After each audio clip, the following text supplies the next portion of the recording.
Alors la conformité NIS 2, juste une histoire de technologie et d'outillage?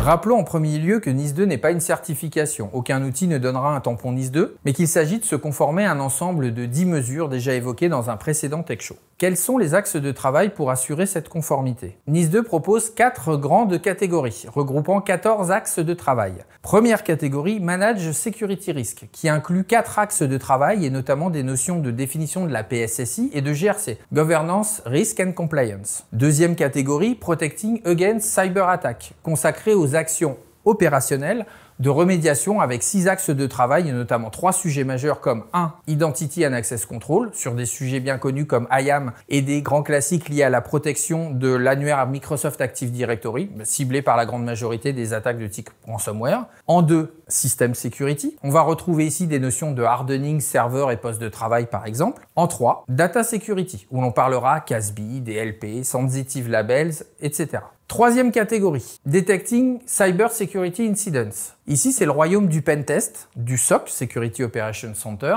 avec idéalement une approche proactive de la gestion des vulnérabilités. Et enfin, la quatrième catégorie, Minimizing the Impact of Cyber Security Incidents. Là, on parlera équipe de réponse aux incidents avec des acronymes comme CERT et CSIRT.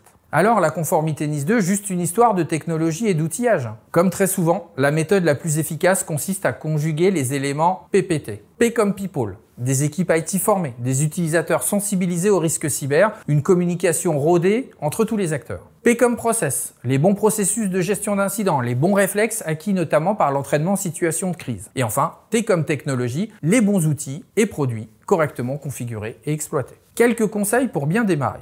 La conformité cyber, c'est un voyage bien plus qu'une destination. Il est donc nécessaire d'avoir une vision claire de la route. Premièrement, savoir d'où on part, en toute honnêteté, sans se minimiser ou se surévaluer. Cartographier les éléments, identifier les risques et l'ensemble des acteurs, notamment les sponsors, réaliser un examen de maturité. Deuxièmement, savoir où on veut aller, décrire les différentes cibles technologiques, les comparer et les évaluer. Troisièmement, enfin, savoir comment on va y aller, décrire les chemins techniques de transformation, assurer l'onboarding et la conduite du changement. Si vous n'êtes pas en mesure de mener tout cela en interne, il est primordial de trouver le bon partenaire pour vous accompagner tout au long du chemin. Et pour terminer sur une note technique, si vous ne savez vraiment pas par quel bout commencer, le guide d'hygiène informatique fourni par l'ANSSI, qui présente en 42 mesures la transposition dans le monde numérique de règles élémentaires de sécurité sanitaire, peut constituer une excellente base de départ.